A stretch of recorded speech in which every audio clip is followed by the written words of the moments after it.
Hello everyone, I'm Weiteng Chen from University of California, Riverside. Today I'm going to share a new side channel we discovered in all generations of Wi-Fi technology and how we can exploit it to achieve off-path TCP injection. This figure depicts a generic thread model.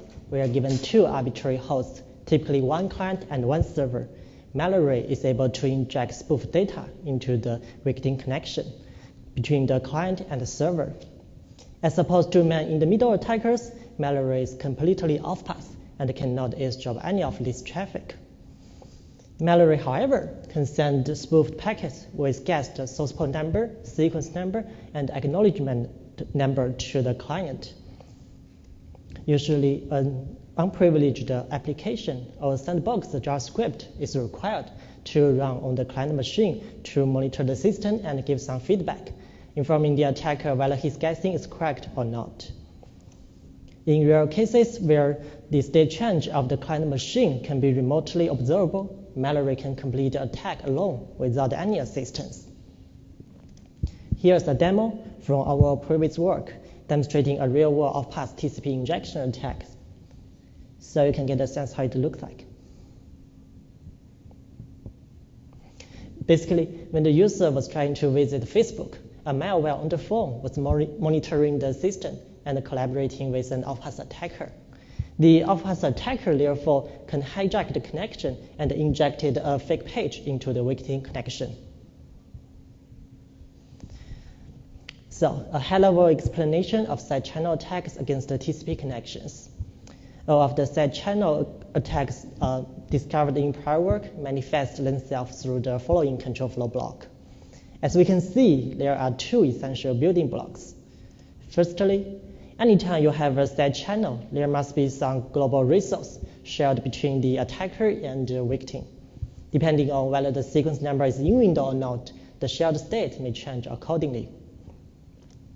And most importantly, the state change of the shared resource must be observable to attackers. I will briefly introduce some relevant side channel attacks against the TCP connections in the next few slides. The attack against the TCP connection has a long history.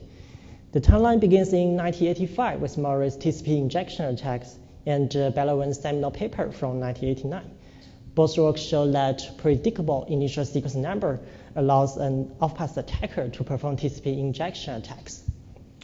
Afterwards, RFC1948 was proposed to address this issue. However, it was still possible to brute force the sequence number to perform blind data injection attack without knowing the exact sequence number.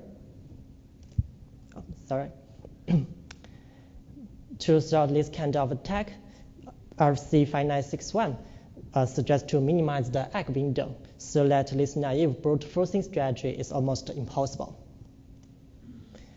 The more powerful attack against the TCP connection is the side channel attack, where an attacker can infer the sequence number rather than brute forcing.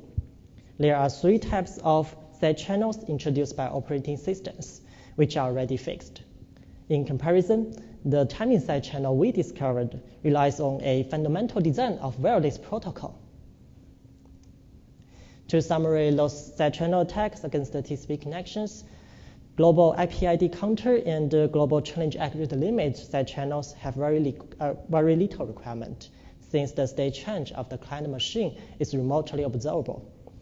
Packet counter side channel requires a malware on the client machine to monitor the system and give some feedback to an off-path attacker. In our work, we discovered a new timing side channel in all generations of Wi-Fi technology. The off-path attack we present in our work only requires a JavaScript running on the client machine, and all three most popular operating systems are affected by our attack. It's worth noting that our attack is the only working one without any mitigation in place, and it's unclear how we can fix it. To successfully inject spoofed packet into a victim connection between the client and the server, we need to know how TCP stack validates an incoming packet. Upon receipt of a packet, TCP stack will firstly try to identify the connection based on its IP addresses and port numbers. If the packet doesn't belong to any established connection, it won't be able to reach the client due to firewalls or network address translations. Otherwise, TCP stack will further check the sequence number. Interestingly, if the packet contains an out-of-window sequence number, an ACK packet will be sent back in reply. Otherwise, TCP stack further check the ACK number. Similarly, if the ACK number is out of window, the packet will be silently dropped. If the ACK number is in window, a reply will be sent back. So if an off-pathway attacker wants to infer the client port number, he can send spoofed packets with server's IP address and guess the client port number to the client. Usually, server's IP address and port numbers are fixed. So if the guessed port number matches an existing connection, the client will send response back to the server. If the guessed source port number is wrong, then there is no reply. However, those responses are sent back to the server. How can the attacker see the difference? Well, there must be some kind of side channel we can leverage. One idea is to leverage the shared CPU resources. In the case where there is a reply, the client has to spend some CPU cycle on generating a response, typically taking tens of microseconds or hundreds of microseconds. Otherwise, the CPU can stay idle. Assuming the client only has one CPU core busy generating a response, a subsequent query from the attacker has to be queued with additional delay compared to no response case. So the idea sounds plausible, but the issue is that the difference in delay is too small to be measurable. So when does this delay become measurable? Well, we discover that it's measurable under wireless conditions. The insight is that the half-duplex nature of wireless creates a shared resource between uplink and downlink traffic, which we can leverage to construct a timing side channel attack. If you don't remember, half-duplex is in contrast with full-duplex. Full-duplex means that both ends can transmit at the same time, while half-duplex only allows one end to transmit at a time. For wireless networks, it makes perfect sense to use half-duplex, because if both ends are transmitting at the same time with the same frequency band, it's likely to cause interference and backoff and retransmission. Since half-duplex is a fundamental design of wireless protocol, it's difficult to change. So the shared resource here is not a global read limit or a global counter implemented in operating system, but the physical wireless channel itself. Let's consider the following two scenarios in wireless. Assuming the client has established two connections, one to the target server and the other one to the off-path attacker. The off-path attacker therefore can send legitimate and spoofed packets to the client. Because wireless is duplex, when both uplink and downlink traffic are transmitting at the same time, it's likely to cause interference, which forces either or both ends to back off and retransmit. Suppose the client gets the chance to transmit. The spoofed packet has to wait to be sent later. So that's the post-probe query. Let's look at a similar scenario. Compared to the previous one, it's almost the same, except that the spoofed packet now can trigger a response from the client to the server. For instance, if the packet contains a correct source port number but an out-of-window sequence number, the client will send a response back to the server. But what's the difference to the off-path attacker? Well, in fact, because of this additional response, the post-probe query now experiences contention, therefore increasing its round-trip time. Let's put them together. As we can see, there is a timing difference of the round-trip times between these two scenarios. Therefore, the off-path attacker can determine whether the spoofed packet has triggered a response or not, which in turn tells whether the spoofed packet contains a correct port number or not. It's similar to the effect of Windows global IP ID counter side channel. However, you might think the timing difference resulting from this extra response is too small and immeasurable. Well, that's true. But what if we can amplify the signal? In this figure, we also illustrate the amplifiable nature of the timing side channel. The attacker can send 2 spoofed packets to the client, causing more contention, which delays the post-probe query even further. In other words, the more probing packets we send, the more contention we experience, and therefore, we can observe larger round-trip times. So far, we only conceptually discussed the timing side channel and its effects. Now we show some empirical test results to better understand its real-world implications. We created a total of 16 different setups to make sure that the timing side channel exists in various products. We used 4 different wireless routers and 2 different machines as our client. We also varied the frequency of each router. Following the probing strategy we mentioned earlier, we measured the round-trip time of the last query with 100 rounds. We picked 3 representative test results here. As we can see, the timing difference is clear and measurable. On average, it's about 2 milliseconds. And also, the timing difference grows as we increment the number of probing packets we send per test. We also measured round-trip times at 2 locations where the attacker is far away from the victim with round-trip time over 20 milliseconds. Although there is more overlap between the 2 boxes compared to the previous local setup, the signal is clearly present, which is up to 5 milliseconds. So back to the Penumbra Inference. The off-path attacker can send spoofed packets with a guessed port number to the client and determine whether his guessing is correct or not by exploiting the timing side channel. Now that we know the port number, we can further infer the sequence number. Similar to the Penumbra inference, we can also apply the guess length check scheme to infer the sequence number. However, the issue is that it's unclear whether all the operating systems will behave in the same way as we illustrated here. So we surveyed the latest Mac OS and the Linux by inspecting their kernel source code and developed a tester program to measure the behaviors of Windows. As shown in this table, all 3 operating systems behave consistently on TCP sequence number validation process. In other words, for all 3 operating systems, an attacker can always find a packet to infer sequence number. However, the implementations of ACK number validation varies significantly from one OS to another. So, for each operating system, we proposed a customized strategy by exploiting HTTP specifications and the behaviors of tolerant browsers. Remember that our ultimate goal is to achieve TCP injection. We don't actually need to know the exact ACK number. Instead, similar to the blind data injection we mentioned earlier, we can brute force ACK number. There are some interesting attack details regarding the specifics of browsers and operating systems, which we omit here. If you are interested, I refer to our paper for those details. Although it's possible to infer the ACK number by exploiting the timing side channel, the brute forcing strategy is more efficient, only taking a couple of seconds as there is no waiting.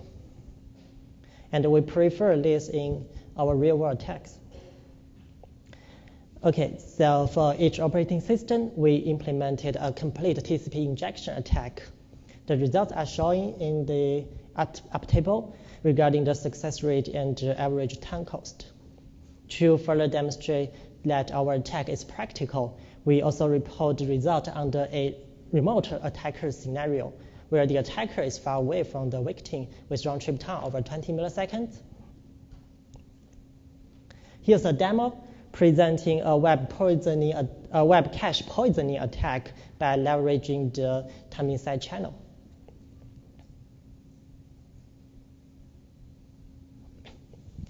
Basically, when the user is lured into visiting our malicious website, the JavaScript will initiate 2 connections, one to the target server and the other one to the off-path attacker. After the off-path attacker infers the connection, the JavaScript will request a target object for which the attacker can inject a fake reply. In addition, the fake reply can ask the browser not to retract the freshness of the object, so it can be cached in the browser for arbitrarily long.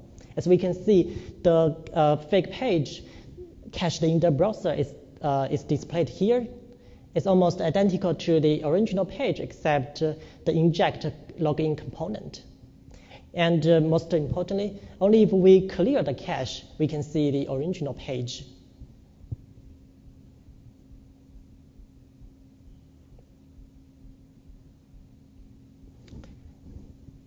Okay, so how serious is the timing side channel? After we discovered the side channel, we reached out to discuss this issue with IEEE 2.11 working group, and we tried so hard to find a solution. But sadly, the conclusion is that it's not possible to be fixed at physical and MAC layers. That being said, we still need to discuss some possible defenses and mitigations.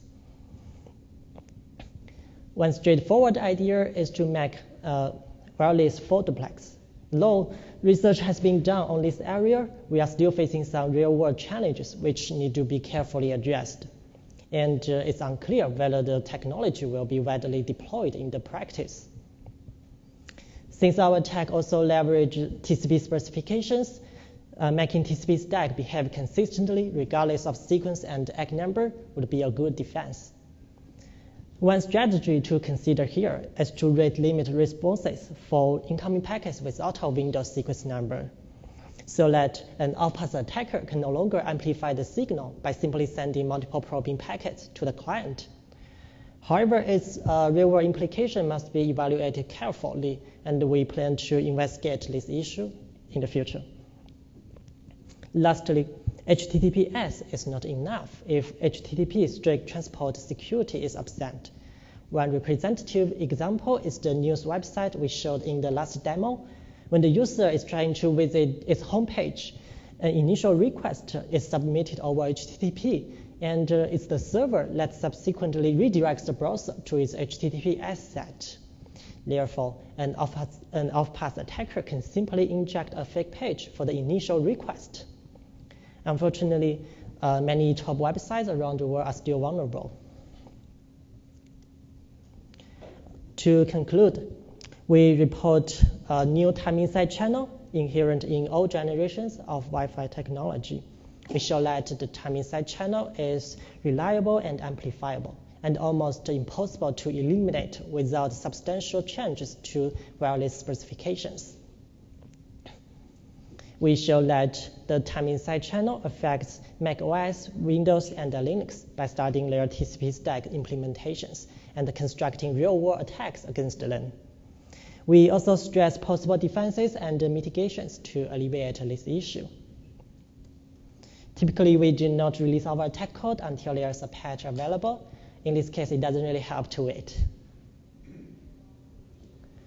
That's all. Thanks for your attention. I'm happy to take questions.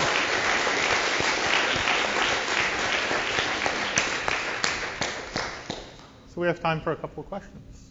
Well, I just wanted to point out you missed a mitigation. Okay. RFC 6013 mitigates this entire attack, and it was in the Linux kernel for several years until Google said, well, we just want the fast restart part of that and all of that extra security stuff to avoid out-of-band attacks was useless, and they actually got a different RFC published, and then they removed all of the RFC 6013 stuff from the Linux kernel.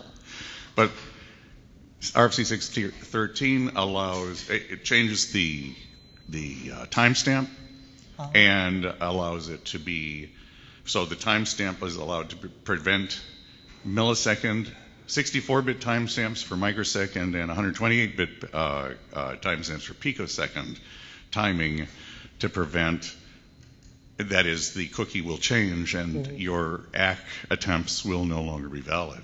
But of course, if you can't observe the cookie pair in the first place, you won't be able to even attempt to your X, so I'll be annoyed. I'll be discarded.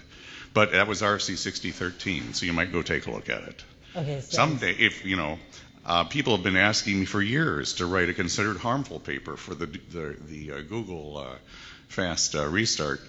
Okay. Maybe people will join me and we'll write a considered harmful paper.